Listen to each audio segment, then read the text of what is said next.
Would you rather play a game where you take upon the mantle of the main character and adventure through the world, handing your skills every time you encounter an enemy and leveling up, or a game where you strategize the way you're gonna affect the enemy team?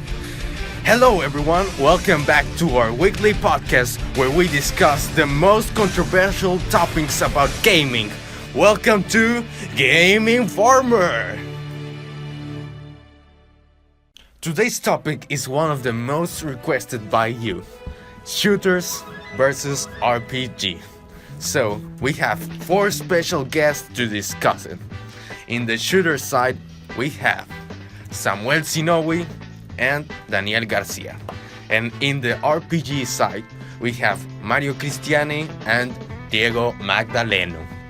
First of all, explain me about your genres. Diego?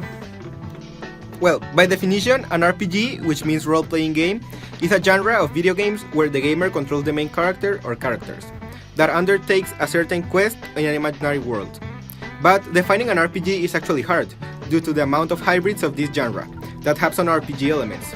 The main characteristics of an RPG are the main character that has a level or stats that could improve throughout the course of the game, a menu-based combat system, and a central quest through the game that works as a storyline.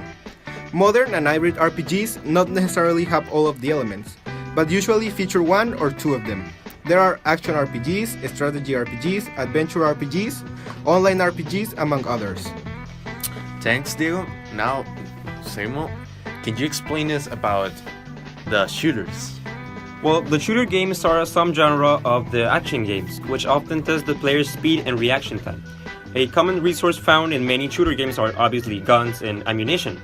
Most commonly, the purpose of a shooter game is to shoot opponents and proceed through missions without the player character being killed or dying. My partner here is going to explain many of the types of games that are found in the shooter games. RPGs are also a subgenre of action. Well, the different type of game modes that online shooters have are Team Deathmatch, Domination, Search and Destroy, Capture the Flag, Hardpoint. It's essential to mention that these last 3 game modes that I mentioned are played in competitive esports. Well, esports is another characteristic that online shooters have. You can be recognized internationally and you can win money. Thanks, Daniel. Now, you mentioned the main points of the shooters. Now, I want to hear about the RPG.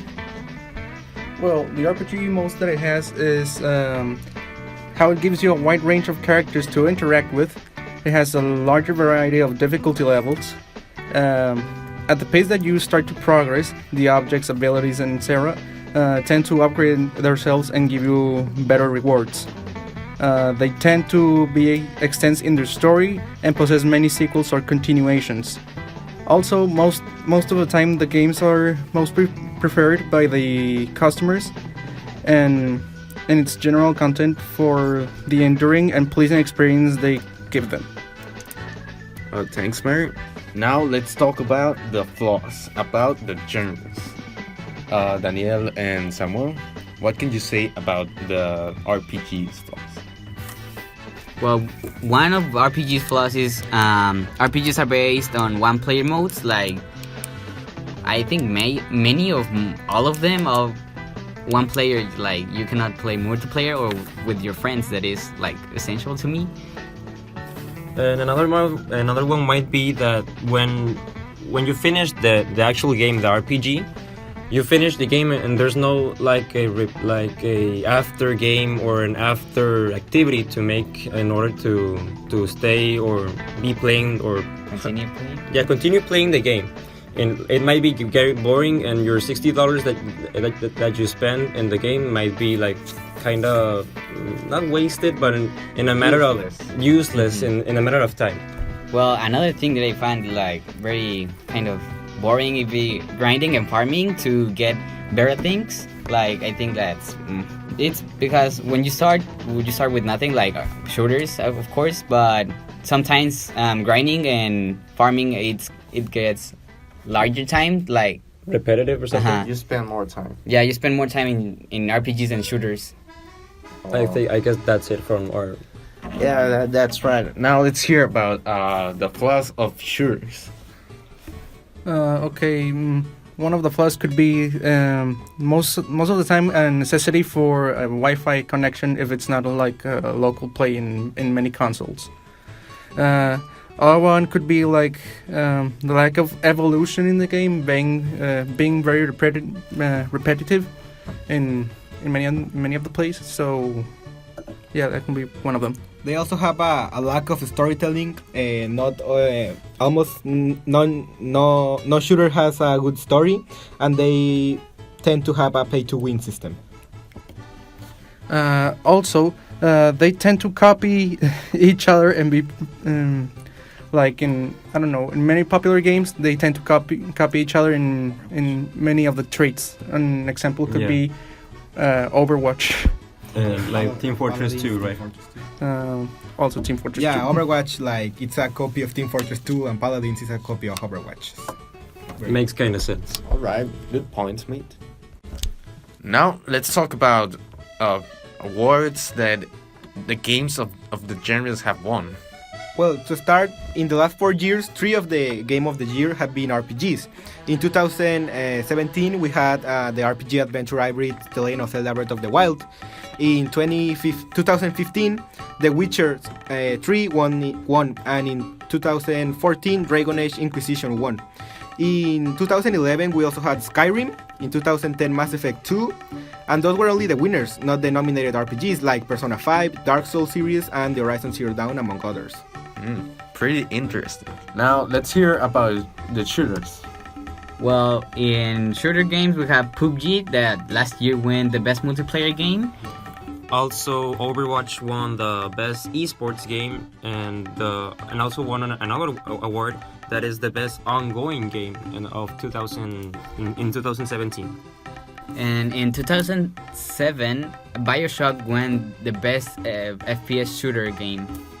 One of it has a sequel, but the sequel didn't have like the guts to how do you say that? To make it win an award as well. Now I heard about the hybrid of these both genres. Can we talk about it? Yeah, well, we have some series like Fallout and the Mass Effect games. Also, I think might be the one that is the Last of Us is like kind of an RPG and you shoot to kill the enemies or the zombies. Also, another zombie genre is a Resident Evil. The first games, not the recent games. Like the recent games are kind of survival. Tend to be more of a horror. Yeah, style. Yeah. Horror style. But the last ones were kind of like RPG style and shooting games. Our examples could be the BioShock or even Borderlands. Borderlands is a good game.